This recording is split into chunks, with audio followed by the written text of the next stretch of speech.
Estamos hoje com o secretário de Turismo do Estado de São Paulo, Vinícius Lumert, e vamos falar sobre o Plano Estratégico de Desenvolvimento de Turismo do Estado 2030. Olá, secretário, tudo bem? Olá, Débora, tudo bem? Estamos no final de ano já, né? Otimistas, sempre otimistas, um ano que vai chegar, sempre otimistas, achando que, pensando e trabalhando para que seja melhor.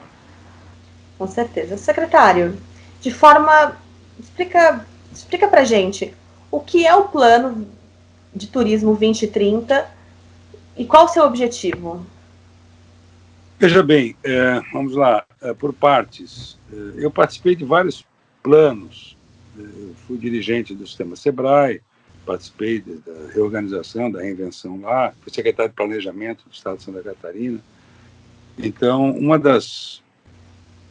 das coisas que eu considero importante em qualquer atividade, mesmo que consideradas as mudanças em território, em tecnologia, é ter um ponto de partida e um ponto de chegada. A primeira coisa é ter uma intenção estratégica. O plano é secundário, porque antes de você revelar como você vai fazer, é onde você quer chegar, né? E eu participei também do Plano Nacional de Turismo 2012-2016. Eu era secretário nacional, então antes de ser presidente da Embratur e ministro, eu fui secretário de Políticas de Turismo. E é muito importante ter isso, até para você saber o que você fez, se é aderente, se as coisas mudaram e precisaram mudar, né?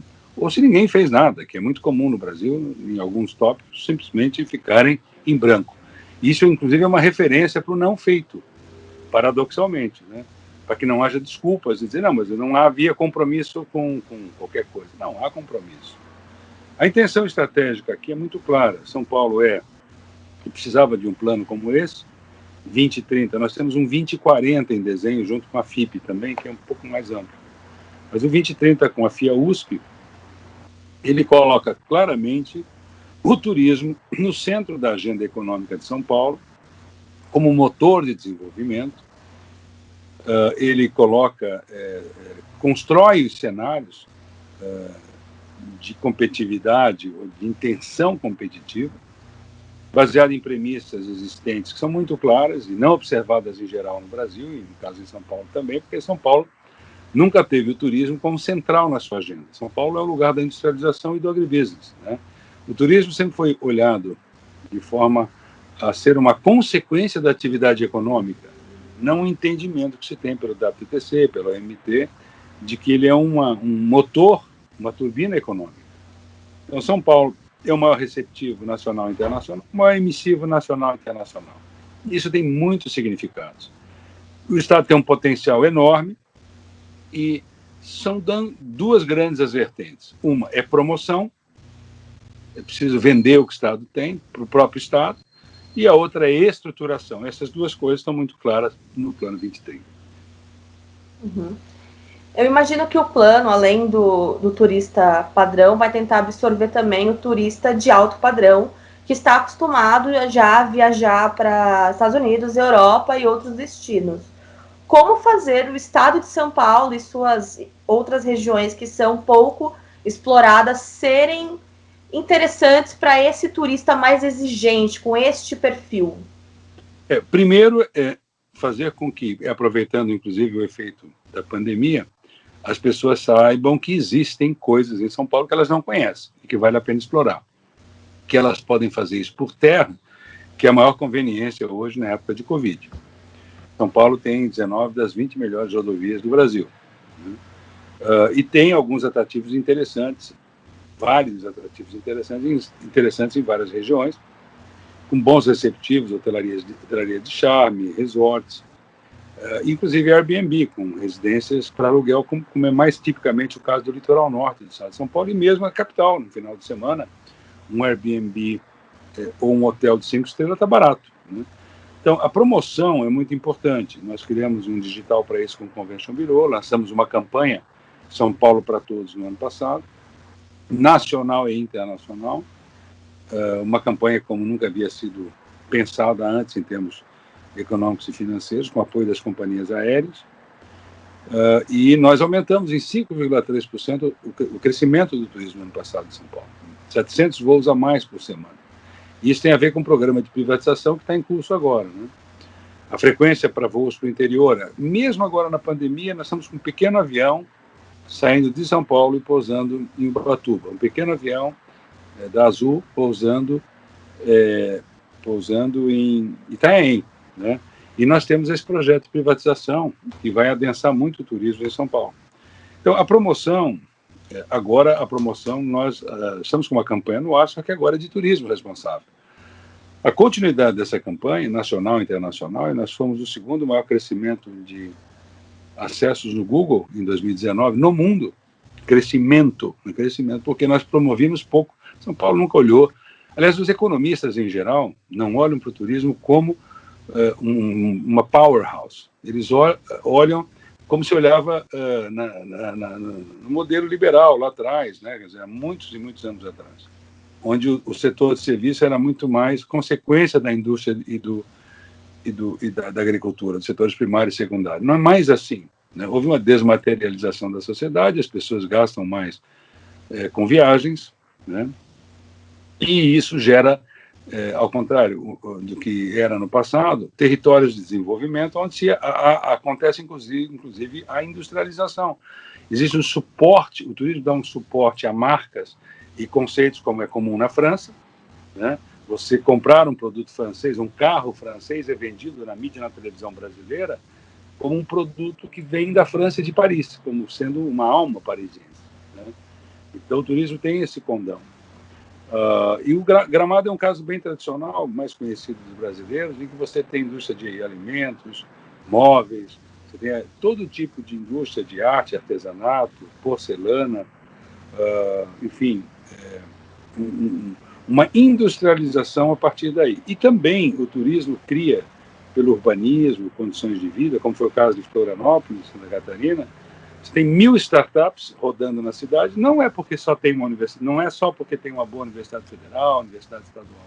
Isso tem em outros lugares, mas você tem qualidade de vida para os jovens que carregam conhecimento, né? As livable cities têm essas características de urbanismo, e é isso que nós estamos buscando levar, não só aí não é mais na promoção, é na estruturação. Por isso nós temos na Assembleia projeto de distritos turísticos. Nós já tínhamos tirado os impostos no período Temer da importação de equipamentos de parques temáticos, porque São Paulo e o Brasil são os maiores clientes de Orlando. E há 20 anos não nasce parque temático. A mesma coisa com parques naturais, com as concessões dos parques naturais, porque nós temos, no Brasil, ao todo, 12 milhões de visitantes em parques naturais e os americanos têm 320 milhões, com um terço da nossa cobertura vegetal. Olha o erro que tem aí, né? E também a desburocratização aqui em São Paulo, né? Porque para fazer uma marina, um porto turístico, é muito difícil, historicamente, no Brasil. Isso está lá nos estudos do Fórum Econômico Mundial, e aí tem a ver com estruturação, com essas legislações inovadoras, justamente porque nós temos um dos maiores potenciais naturais para desenvolver o turismo no mundo, na verdade, não um dos maiores, o maior, segundo esses estudos. O maior potencial natural para o desenvolvimento do turismo é do Brasil, como é no agribusiness também, é por uma questão de tamanho, de sol, de luz, de água, de energia, de diversidade. Nós somos o maior potencial, mas, Débora, nós somos um dos piores potenciais, um dos piores ambientes para montar um negócio de turismo ainda, né? Então veja que aí o problema da estruturação ocorre. Nós estamos fazendo coisas diferentes. Por exemplo, nós estamos fazendo um portfólio de greenfields, brownfields e greyfields para turismo. Então, nós agora preparamos os 50 primeiros bons, grandes terrenos para localização de grandes empreendimentos turísticos. Apresentamos recentemente lá no Vale do Ribeira, inclusive com ênfase naqueles terrenos daquela região que tem um potencial natural enorme. Então, o trabalho de estruturação é um trabalho árduo, né? E seja desenhar linhas de crédito, disponibilizar crédito, nós estamos fazendo isso. O trabalho de estruturação de turismo é um trabalho que deveria ser prioridade não só pelo governo do Estado de São Paulo, que tem um ex-governador que foi presidente da Embratur, como eu fui, que entendem turismo como atividade econômica. O governo hoje entende assim, mas o Brasil precisa começar a entender isso nesse nível. Isso tem que estar presente nos nossos orçamentos, nas nossas prioridades. E tem que estar presente na escala de investimentos, inclusive do mercado financeiro, como é o caso da Advent, né? Que é um fundo, um dos maiores do mundo, que investiu, por exemplo, no Grupo Cataratas, que é um dos líderes nesse mercado de concessões de parques e de atrações. O Carnaval paulista, ele é muito, antes da pandemia, pelo menos, né, ele foi visto muito como um case de sucesso, que era um carnaval que ninguém falava, não existia, e virou uma das maiores tendências. Todos os anos crescia o número de foliões nos blocos, e como que esse plano vai conseguir replicar para outras festas populares, não só o número de pessoas que vão frequentar essas festas, mas também o número de pessoas que vão aderir a outras festas populares. Como é que essas festas populares em outras regiões vão ser replicadas? Como é que vai ser essa divulgação? Existe algum plano, algum estudo desses festejos populares que estão esquecidos, de valorização? Como é que vai ser isso? E como é que vai ser monetizado isso também? Veja bem, 2 níveis, né? O primeiro nível é o nível conjuntural. Hoje a situação não está para isso, não está para festa. Nós estamos vivendo ainda uma pandemia. E ao contrário disso tudo que você está falando e que nós sonhamos, agora não é hora de eventos. Sim. Né? Então, nós vamos precisar de um bom comportamento nesse período de festas, das vacinas. As vacinas do Butantan tem 11 milhões, aí chegando até o final do ano. O governo federal, proporcionalmente, devia ter 40 milhões, não tem uma vacina. Se você multiplicasse pela população, você teria que ter 40 milhões do governo federal. Não tem. Nós temos 46 milhões em janeiro, o governo federal devia ter pelo menos mais umas 160 milhões. Não tem. Então, isso é muito preocupante, né, essa politização que foi feita. Quando eu falo feita, eu não quero discutir o diz que disse, eu quero discutir o fato concreto. Ao negar que exista uma crise dessa natureza e o retrocesso que houve na Europa com a abertura que houve nos países europeus, né, com a pressão que isso gera no sistema de saúde, nós em São Paulo triplicamos as UTIs, por exemplo, e já tivemos que retroceder, porque é muito sensível à natureza desse vírus. Então nós precisamos, pensando no que seria um novo normal, nós precisamos começar a entender que tem uma transição que passa pelas vacinas, passa pela mutação genética, passa pelo vírus não como fato isolado, mas como uma leitura de que o vírus é reflexo da superpopulação, da lógica de produção de alimentos e da própria lógica humana, até porque a gripe espanhola, na década de 20, ela levou a óbito 50 milhões de pessoas. Então, hoje em dia, nós estamos até muito mais rápidos numa resposta, mas os porquês continuam lá, né? Quer dizer, a crescente demanda das pessoas por bens de consumo, o modo de produção, tudo isso vai estar em xeque após o entendimento do que seja o novo normal no convívio. E a pressão por eventos, a pressão por encontros, ela vai continuar, porque isso é uma conquista civilizatória. O Alfred Hilton, fundador do Grupo Hilton, já dizia isso há 50 anos atrás. Viajar é uma conquista civilizatória, o que era antes restrito a reis e poderosos, hoje pertence a uma mega classe média planetária de 1,4 bilhão de viagens hoje, que vai para 1,8 bilhão de viagens. Então, pessoas no passado que podiam viajar eram muito, muito ricas. Hoje, pessoas poupam e com $1.000 elas atravessam um continente. Com 5 mil reais, às vezes menos, metade disso elas vão para o continente europeu, por exemplo. Né? Isso é uma conquista. E a desmaterialização da sociedade indica isso. Antes no paraíso dos bens duráveis e na carência de bens duráveis, uma pessoa pensava, bom, se eu comprar um liquidificador novo, uma TV nova, isso é durável, e a viagem não é. Era o que se pensava antes. Hoje é diferente, eu vou ficar com a mesma televisão e eu vou viajar porque nada é mais durável do que a viagem e a memória da viagem. Mudou, né? Principalmente para os jovens, que têm menos preocupação em ter bens e mais em compartilhar bens. Então, a pressão pelo turismo ela não vai diminuir, ela vai aumentar, e vai aumentar o mercado do turismo, e aonde vão surgir os empregos é justamente, mesmo com o advento tecnológico, radical o turismo. Quanto mais tecnologia, mais gente viaja. Né? É o paradoxo. Já na indústria e no agribusiness, quanto mais tecnologia, mais produtividade e menos emprego por dólar investido. Então, você às vezes precisa de $1 milhão num emprego na indústria, e você, com $22.000, você tem um emprego num hotel 4, 5 estrelas construído em São Paulo, num parque temático, e assim sucessivamente. Então, no nosso plano, que nós queremos construir é um grande turismo, uma potência de turismo em São Paulo, que faz parte do mesmo. Aliás, eu tenho um livro que tem esse título, Brasil, Potência Mundial do Turismo, com vários coautores, né? O que nós entendemos é o que todas as instituições internacionais entendem, que o Brasil, e São Paulo, nesse caso, devem ser potências mundiais do turismo e não membros menores dessa comunidade. E aí, pegando um pouco esse gancho do que o senhor falou, secretário, como é que como atrair o empresário que já investe nas regiões, né, no Nordeste, que já é uma região brasileira conhecida para investimento em turismo em São Paulo, que o senhor já falou anteriormente que não é uma região que a gente conhece para turismo. Como é que você vai falar assim, olha, investe aqui, investe em São Paulo, vem para São Paulo, aqui tem mercado, aqui tem, como é que isso vai ser apresentado para esse investidor? Da maneira como eu lhe Quais disse, são os né? desafios?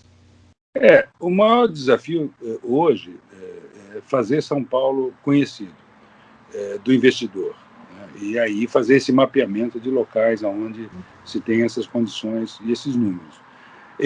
À medida que o investidor perceba, e esse não é um bom momento por conta da Covid, os diálogos têm acontecido igualmente, mas assim, para tomada de decisão hoje é um pouco de espera, justamente nós temos 45, 46 milhões de viagens dentro do estado de São Paulo, entendendo que o turismo de proximidade é o turismo mais frequente. Por isso nós mudamos, inclusive, as férias. Era 30 dias de férias em julho, hoje é 15. Né? Criamos 2 breaks. Na verdade, isso era um projeto da educação que nós apoiamos, porque é melhor para a educação, assim é feito no hemisfério norte. Por exemplo, você diminuir a sazonalidade. Agora, é evidente que quando o paulistano gasta 20 bilhões todo ano de turismo fora do Brasil e mais uns 20 bilhões dentro do Brasil, uma grande parte disso é porque falta um produto em São Paulo. E outra parte não, outra parte porque é preciso realmente viajar. Né? Viajar faz parte do lazer e da aprendizagem. Mas uma grande parte disso, parques temáticos, por exemplo, então você me pergunta, mas como? Com a legislação dos distritos turísticos, está na Assembleia, nós estamos fazendo isso. Com o decreto que está saindo, já passou em todos os... Isso que eu falei está na Assembleia. Agora, o distrito de rotas cênicas e a construção das rotas cênicas, com oportunidades de investimento nas rotas cênicas, faz parte do detalhamento justamente do Plano 2030 que você mencionou. Todos esses elementos já estão lá no plano e estão sendo executados, porque desde que nós começamos, nós já tínhamos as premissas da intenção estratégica a qual me referi, presentes, como o crédito, por exemplo, né? Então, o investidor quer investir, ele precisa saber aonde, ele precisa ter crédito, precisa apoio na tramitação das licenças. Né? Então, isso tudo, hoje, é um ambiente de negócios que nós criamos favorável em São Paulo, havendo o cliente, né? Havendo marketing, como nós estamos fazendo de São Paulo para todos. Já no ano passado, nós crescemos 5,3%, que é quase um crescimento chinês. O Brasil cresceu 2,2% no turismo, mas 5,3%.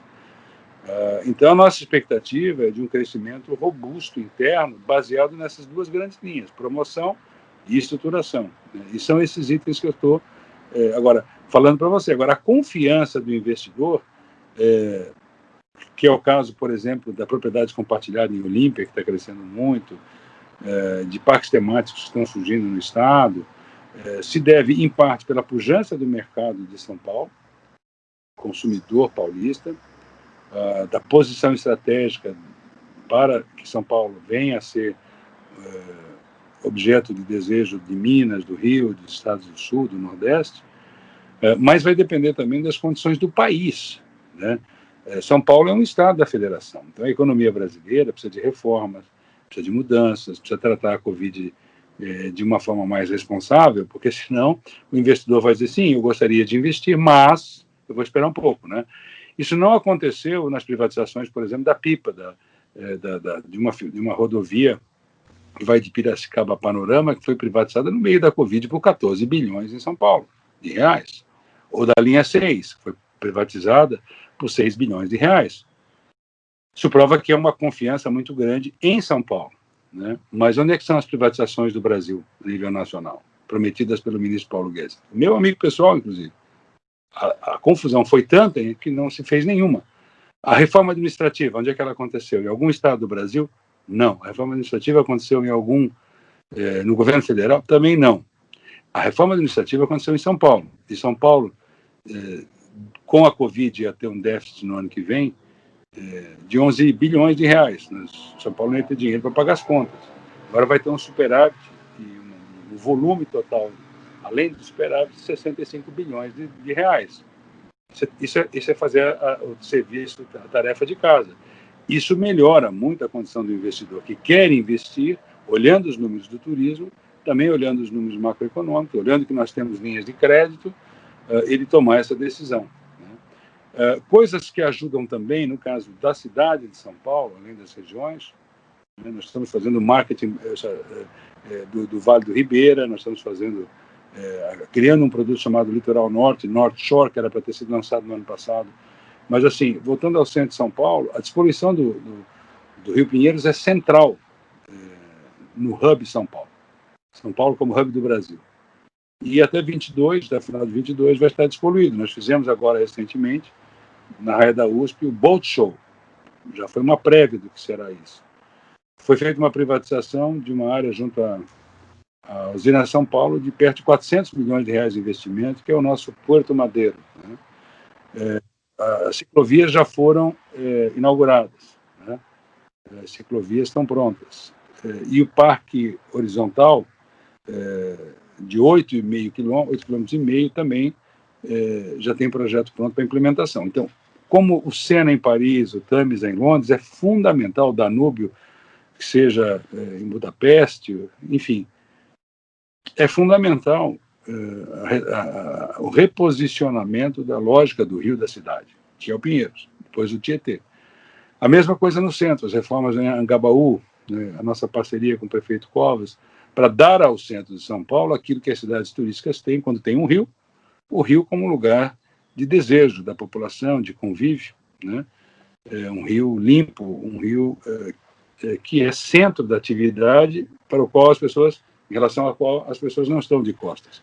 E o centro da cidade, se nós não recuperarmos o centro da cidade, o nosso desenvolvimento turismo, que nós vendemos como gastronomia, nós estamos trabalhando agora o bairro gastronômico do Itaim, com um projeto chamado Itaim Bibi Walk, né, de calçada, junto com a prefeitura, incentivando o programa Ocupa Rua, que começou no centro já, e está programado pelo prefeito Covas, 40 locais em São Paulo, com mesas e cadeiras do lado de fora. Ou seja, Débora, é um trabalho muito árduo, o trabalho do turismo. Não é o que as pessoas imaginam, pelo nível de barreiras e preconceitos e até de desconhecimento das pessoas de como se montam projetos que levaram a França, levaram a Itália, a Espanha, os Estados Unidos a serem quem são, e por que Singapura, o Japão, a China correm atrás?